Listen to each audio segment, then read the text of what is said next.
What's up, ladies and gentlemen of YouTube? Boogie2988 coming at you live once again through the power of the internet. This is my weekly gaming news show, so let's get right into the games. So if you've been following the news, it looks like there's a lot of rumors circulating that the folks over there at PUBG have become very, very sue happy, and they are suing just about everybody who makes a battle royale game. At least that's the rumor that's floating around, and it kind of makes sense because right now the whole battle royale genre is definitely a landscape with fanboys for each different game just fighting each other. And then you have all these different games doing it. H1Z1 was the first one I played.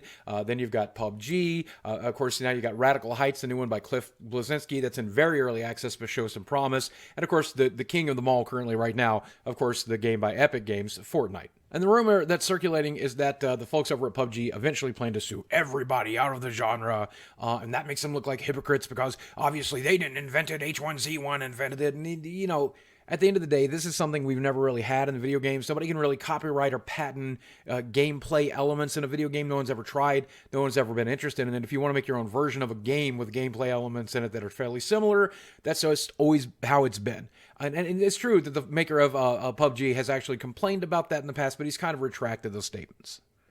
But it does look like it is true that the makers of PUBG are suing a couple of Battle Royale games, primarily two Battle Royale games that are on mobile devices, and they're suing them not necessarily because they steal gameplay elements, but because they made their games look like it was a mobile version of PUBG, including stealing stuff like the phrase, winner, winner, chicken dinner, and things along that lines.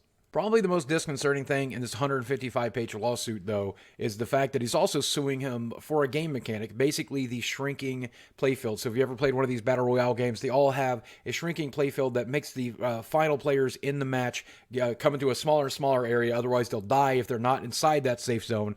And that's a worrisome thing because that's definitely a game mechanic that should kind of probably be free and open use. And it's one of the ways they're shutting this company down, where I think they had much better ways to shutting this company down without ever mentioning anything like that, specifically the fact that they're even using the phrase PUBG in their marketing and on their YouTube videos. That would have been a much better way to sue this company and to get them stop copying your game. I really don't think they have a stance when it comes to protecting that particular game mechanic, because I don't think they were the first one to do that. If I remember, there were Mario Party games 20 years ago that had shrinking playfields. So no, PUBG, no. And because I don't get enough hate on my channel or on the internet, I'm going to tell you which Battle Royale game I prefer. And that is whichever one you like. Please don't hurt me. Now, this week's video is sponsored by the folks over at NordVPN. And let me tell you something. The way things are going, I feel safer with the VPN every single day. I'm so glad I use Nord. So for those of you who don't know what a VPN is, you really should get to know it. It's a virtual private network, and they are basically essential these days. What NordVPN allows you to do is basically hide all of your data and hide your footsteps on the internet. So when you're connecting to a server or a server's connecting to you, you can basically use NordVPN as a go-between to make sure they can't see any of your data, they can't see your IP address, and you know that you were safe. With all the companies out there who are collecting your data and selling it to the highest bidder, this is a great way to protect yourself. And the best thing about Nord is it works on all your devices. It works on your PC, it works on your tablets, it even works on your phone. So if you're connecting to a cell tower, or if you're working with some hotel Wi-Fi or a restaurant's Wi-Fi, they encrypt your data to make sure that even if somebody's sniffing and listening, they're not going to be able to figure it out. And since I started working with a Nord, by the way, a lot of you tried it and a lot of you said you absolutely love it. And it makes a lot of sense because they have over 1,000 servers in 16 countries. They have 24/7 customer support. And of course, they are the only VPN that was rated a perfect score by PC Magazine. And of course, don't forget, I love their CyberSec suite. It allows you to turn off ads on your Android device. I love that because so many ads I've accidentally clicked on the Android devices try to lock up your phone or lock up your browser. I despise that. And so I'm glad that they let me pick and choose which ads I want to see and which ones I don't.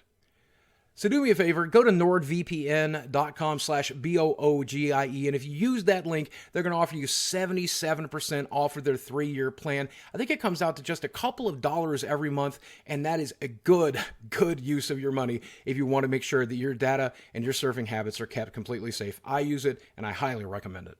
So the long-awaited Kingdom Hearts 3 is due to get a release date at this year's E3, but it looks like the folks over at Target might have accidentally spoiled the release date. The release date that they had temporarily up on the website showed either November 1st or October 31st.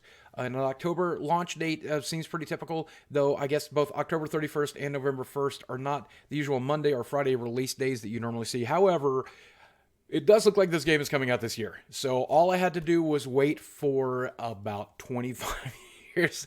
I literally was in diapers when I finished Kingdom Hearts 2, and I've been waiting for this game this entire time. And the games that came between Kingdom Hearts 2 and Kingdom Hearts 3 were not real Kingdom Hearts games.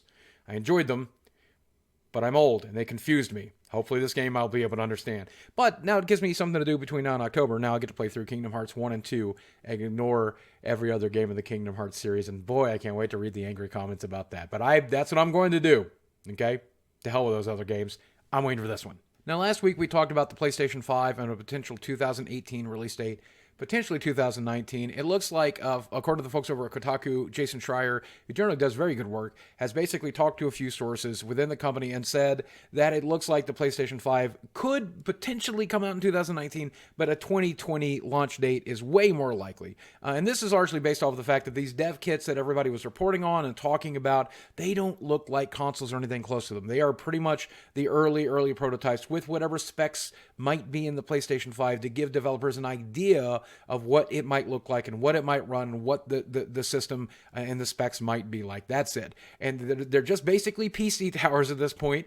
There's nothing really special going on with them. You shouldn't get your hopes up. And I just thought I would let you guys know. 2020 looks like a much more likely release date. If something happens, it looks like it might get pushed up to 2019, but I wouldn't expect to even hear on an E3 talking about it until 2019, maybe 2020. The downside of this is, if the PlayStation 5 and its tech is being pushed out today, even if it's top of the line tech, with the best possible CPUs and the best possible GPUs, that means 2 years from now, it won't be cutting edge, and that's when they're going to release a thing. It's so frustrating because as a player who plays both on consoles and PC, I want my console games to look as good as my PC does, and I'm using a 2-year-old PC right now, and maybe this will be the equivalent power, and if so, I guess that's okay, but I really want the PlayStation 5 to be a beast. I want the Xbox 2X or whatever they're going to call it to be a beast, but if they're going to be 2-year-old technology, they won't be that, and if that's the case, that's super frustrating. So I don't know. At the end of the day, I guess you don't go to consoles because you want it to look the best. You want convenience and a walled garden and things along that lines, but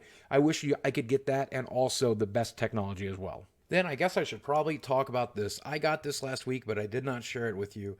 But this is, in fact, a Spyro the Dragon Egg.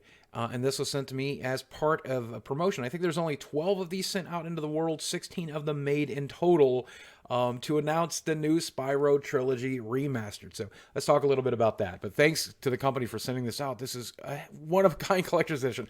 Well, 12 of a kind, but wow, it's nice to have. So this is the original 3 Spyro games remastered all in one disc, available September 21st of this year. And as somebody who didn't play the original Spyro games ad nauseum like a lot of you did, I have played them a little bit, and I'm mostly familiar with Spyro from Skylanders, so I'm very, very much looking forward to playing this game, and I hope you guys are as well. I hope it turns out to be a little bit better than the Crash Bandicoot remake, because, again, I didn't really grow up playing Crash Bandicoot. That was a period of time where I was over those kind of like kiddie platforms, but I played a bit of Crash. I did enjoy it. The remake was just a little too challenging because of the changes to the hitboxes and the platforming and such.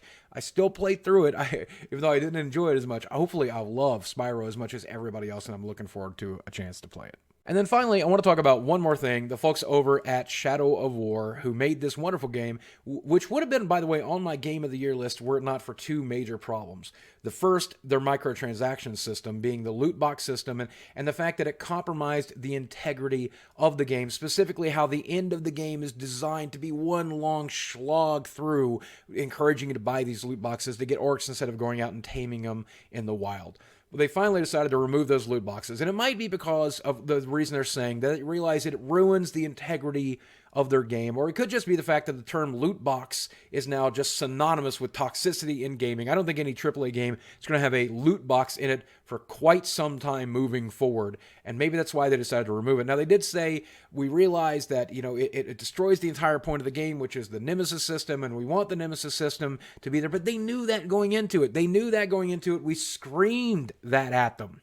And now that you've taken that out of the system, how are you even supposed to beat the last end of this game? The end of the game is now just a stupid grind designed to make you buy loot boxes, and now you can't even buy the loot boxes, so now you have to do the actual stupid grind.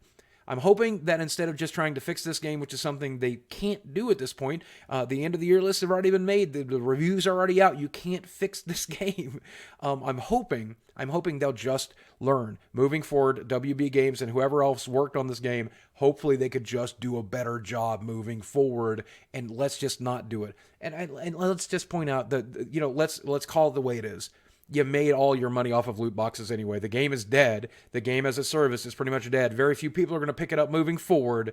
You've made the mass majority of the money off of microtransactions anyway, so you're not really doing anybody a favor here. Just do better next time. And that's going to do it for this week's Weekly Gaming News. Let me know what you thought about these topics in the comment section below. Once again, as always, thanks for watching this, and thanks to the folks over at Nord for sponsoring this video. Don't forget, they're going to have a link in the description box below, and just by clicking that link and checking out the product, you do me a huge favor, and I really appreciate those of you who choose to do that. But until next week, thanks for watching.